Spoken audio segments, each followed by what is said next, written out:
Bonjour à tous et bienvenue sur Mosaïque, la chaîne en quête du sens de l'actualité. Il y a un nouvel épisode donc aujourd'hui de cette série de témoignages que nous vous proposons pour lancer la réflexion autour du futur d'Israël. On vous invite à y participer également si vous le souhaitez évidemment en laissant des commentaires sous ces vidéos. C'est une série donc de témoignages d'Israéliens de diverses origines et que nous vous proposons donc d'entendre chaque jour. Et voici maintenant donc le témoignage du jour. C'était des rencontres qui étaient enregistrées le 8 mai dernier à Tel Aviv. C'est pas un hasard qu'on ait commencé avec Edental, parce qu'on a voulu d'abord mettre l'armée à l'honneur et nos soldats à l'honneur. Et on va continuer avec Raphaël Bekash, qui est avec nous ce soir. Alors, Raphaël, il est tout d'abord diplômé de sciences politiques, mais il est également chef de char et réserviste. Il a écrit un livre qui est ici présent, vous pouvez vous l'offrir. Ce livre s'appelle Le combat infini, dans lequel il raconte ses jours et ses périodes de réserviste à Gaza. C'est un témoignage factuel, mais en même temps, c'est un témoignage vivant de ce qu'un soldat d'Israël peut vivre lorsqu'il est à la guerre et qu'il est si jeune. Il devait repartir, ou il doit repartir dans quelques jours, donc c'est dans 2 semaines, ouais. dans 2 semaines, donc on a beaucoup de chance de l'avoir avec nous ce soir.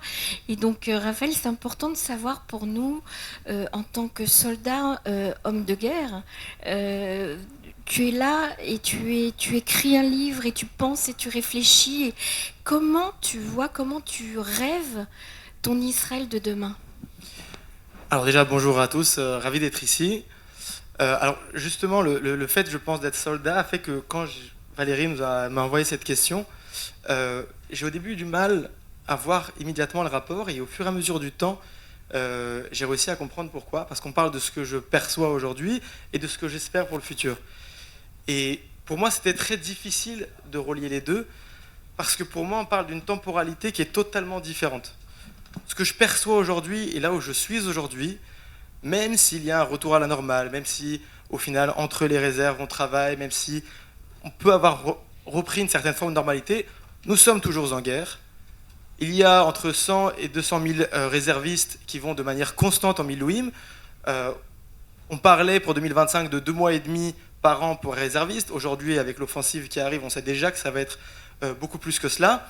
Et ça n'affecte pas que les réservistes. Ça affecte évidemment les réservistes qui y vont, mais ça affecte aussi leurs familles proches qui vont se faire du souci. Ça va affecter peut-être ceux qui sont déjà âgés, qui ont des enfants, évidemment leurs enfants, leurs femmes, etc.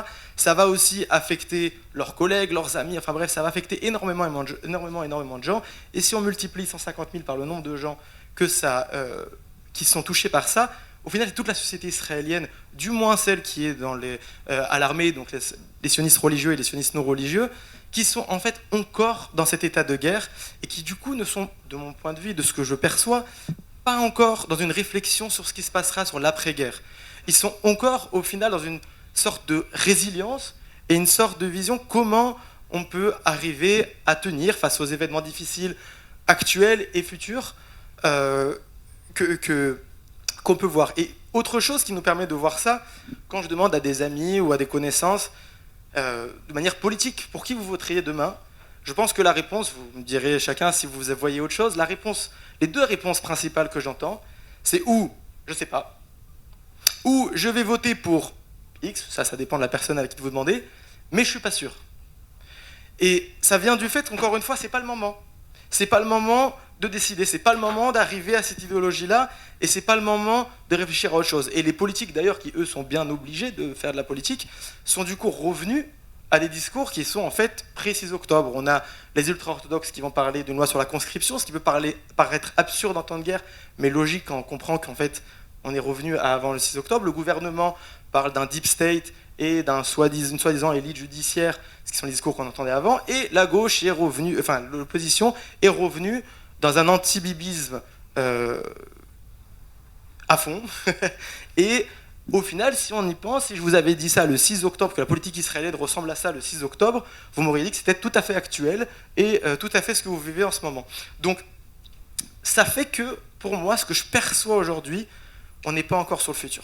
Par contre, quand j'ai pensé au futur, il y a évidemment des choses à dire. Mais même quand on arrivera à la fin de la guerre, même quand on pourra enfin parler de ce sujet, enfin réfléchir à froid à ce qui va se passer, Même là, il faudra faire preuve de patience. Parce que la société israélienne, dans son histoire, a toujours été ultra lente dans ses changements. On prend 2 exemples très, très connus. L'exemple que j'ai entendu Bob, je ne sais pas qu'il a parlé la dernière fois juste avant, la guerre de Kippour. La guerre de Kippour a amené évidemment le plus gros changement politique en Israël, où les partis de gauche ont été remplacés par les partis du Likoud qui dirigent jusqu'à maintenant. La guerre de Kippour a été en 73. Dans les élections 74, les travaillistes gagnent facilement les élections, et c'est seulement 4 ans après qu'on arrive à un changement et au Likoud qui arrive au pouvoir. L'autre exemple, c'est un exemple économique. Israël a toujours été, du moins dans son histoire, très socialiste, social-démocrate, même communiste sur certains points de vue. Et dans les années 90, quand il y a eu une énorme crise financière et qu'il y a eu un besoin d'un changement économique en Israël, là aussi ça a mis quelques années jusqu'à que l'opposition et le gouvernement se mettent d'accord pour arriver à une économie ultralibérale comme on voit aujourd'hui. Après, ça n'empêche pas qu'on a besoin de changement. Ça n'empêche pas... On est lent. En gros, si je dois résumer ce que tu viens de dire, on est très lent. On est lent et impatient. Oui, parce que moi j'avais l'impression qu'au contraire, les Israéliens allaient très vite. Mais non, ce n'est pas le cas du tout. Pour les questions de fond, ce n'est pas le cas, c'est ça. On est très vite pour parler, mais pour agir, ça prend du temps. Et pour que ce soit... Pour le tramway aussi, oui. Oui, voilà, c'est un très bon exemple, effectivement. Et après, vient la question, du coup, quels sont les changements qu'on espère faire? Et là-dessus, moi, ce que j'ai perçu, ça c'est un avis très personnel, c'est qu'on a besoin de décisions. Israël a toujours repoussé les décisions importantes, a toujours mis de côté les sujets de force. Et ce n'est pas par hasard.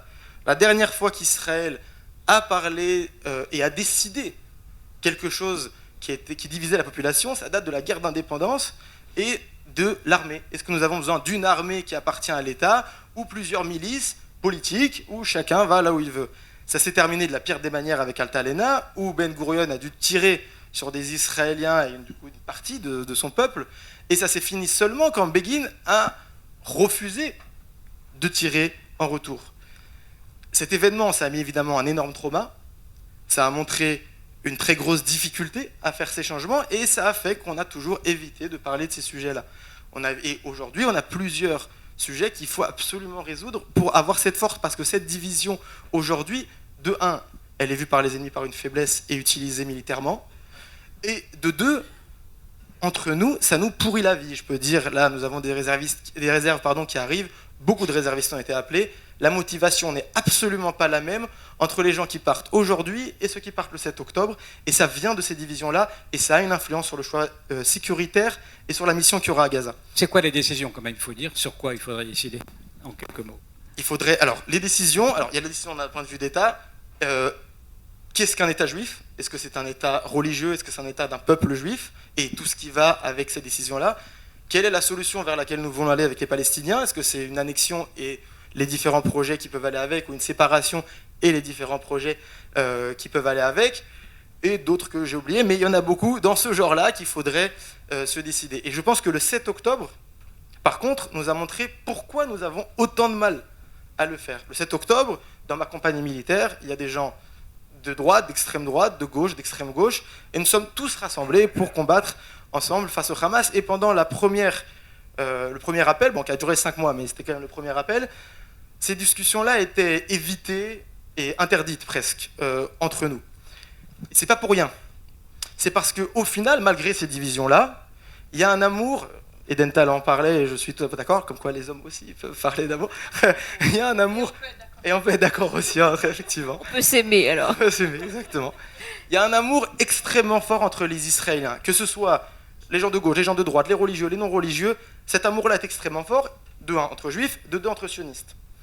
Et cet amour-là est très utile en temps de guerre, il nous permet de nous unir et de combattre, mais très difficile quand il faut choisir. Parce que quand on choisit des choix, il faut en blesser. Il faut blesser des gens. Et quand on blesse des gens qu'on aime, c'est extrêmement difficile. Et ce qui fait qu'on évite.